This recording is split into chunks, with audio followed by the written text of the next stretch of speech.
Hi, I'm Colton with Porsche Center Calgary, and I'm here today with a very special piece of pre-owned inventory. This is a 2023 911 Turbo, and quite an exceptional one at that.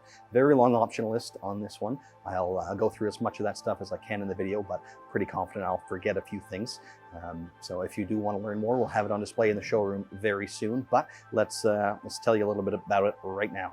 Being a 911 Turbo, all the turbos are all-wheel drive, and they are twin turbocharged, of course. So they have a 3.8 liter twin turbo flat six. They're making 570 horsepower in this year and about 550 pound-feet of torque, a little bit more than that, in fact. And yeah, the performance is exceptional. There is, of course, the Turbo S, which gives you a little bit more power, but honestly, real world, this car is virtually exactly as fast as that car and a little bit more drivable in more conditions. So the Turbo is a pretty special thing. And as I mentioned, this one in particular is quite exceptional. So let's talk about this guy. Starting with the exterior, this color is Arctic Gray, and it's quite a new color for us, but it's quickly become one of the most popular. Very cool color. I would say it's kind of a cross between chalk and a color we had a few years ago called graphite blue. People will see this color by itself, and a few people have asked, is that graphite blue? No, it isn't. When you see them side by side, it's quite a bit more gray, but yeah, think along those lines if you're familiar with those colors, graphite blue and chalk, if it's not coming through clearly in the video. Sticking with the outside, the wheels stand out right away. These are the center locking 911 Turbo S wheels, 21 inches in the rear and 20 inches up front. Pretty significant upgrade there. Not only do they look great, but you've got more unsprung weight that way as well, which is great. Performance additive there, as well as the aesthetic appeal. And then a few other things in terms of extra painted parts and gloss black parts on the outside. You see the painted side sill, for example, side skirt, I should say, bringing just the paint lower to the ground tends to make the car feel like it's lower, looks that much sportier. The standard would be for that just be black unpainted plastic, which tends to visually lift the look of the car. Painted making it look lower, which is great. It does also have the sport PASM, so it is 10 millimeters lower than the standard Turbo would be, but then also was optioned on this one the front axle lift, so you can just press the button and lift up the front end. You don't have to worry about scraping it as you're coming into steeper parking lots and things like that. But sticking with the aesthetics on the outside, also the mirror bases are painted, so it's got the power folding mirrors, and those are painted on the base rather than being, again, black unpainted plastic. You won't find much of that on this car. Just about everything is painted.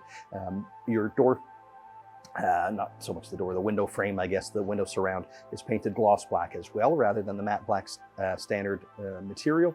As well, your side intakes, those side intakes characteristic of the turbos, that too would be kind of just a matte unpainted black plastic piece, but that was painted gloss black to pick up those window surrounds and a little bit of gloss black in the wheels. The badging too, out back, the Porsche and 911 Turbo badging, that's all painted gloss black as well. And then even out front, you have the top level, the Matrix LED headlights that are the darker version of that as well. So they've got kind of the black housing to continue that theme. And then up there, you'll also see the big sensor for the adaptive cruise control, which this has.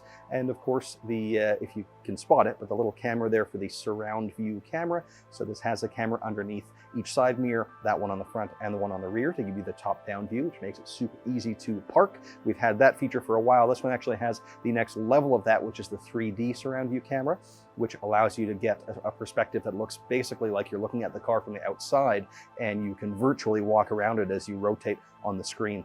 Might be hard to visualize if you haven't seen that before, but it's a really cool new feature on some of our, just in the last couple of model years in our cars. I like it quite a bit, but yeah, it's new. It takes some getting used to for sure.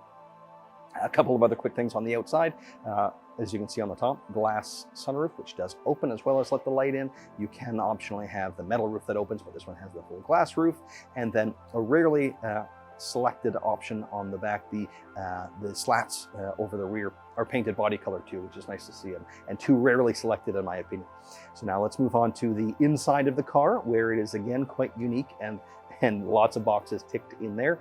So I'll try to point out as many as I can. It has, of course, a black full leather interior, so your seats are leather, so is your dashboard, so are your doors, the lower dash as well as the upper dash, and then it has the full contrasting stitch throughout in guards red, so you have that little bit of a splash of color, which I think is great, especially when you're at this level of vehicle like the turbo, it should feel a little bit more special inside, which that definitely helps it to do. You also have the leather steering column added to that with the contrasting stitch. You have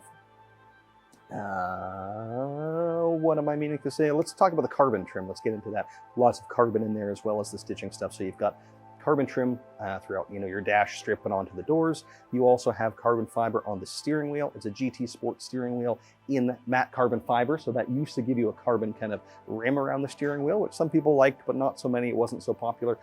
Now the rim of the steering wheel is still leather, but it's actually the spokes that are in that matte carbon, which make for a really cool look. And then the door sills are carbon fiber as well and illuminated, but beyond that, they are what Porsche calls the bespoke option. So you have, rather than just it saying the model designation, you've got a bunch of different selections that you can make within that. So this one has actually, rather than the model designation, it has the silhouette of the vehicle. And the illumination is in red as well to match the stitching. And that's what I meant to mention earlier, is the seat belts were also in the guards red, and all that stuff nicely picks up the same guards red on the brake calipers for this one. What's some other stuff on the inside I'm forgetting? There's a whole lot there, as I mentioned off the top. I'm sure I will forget some stuff.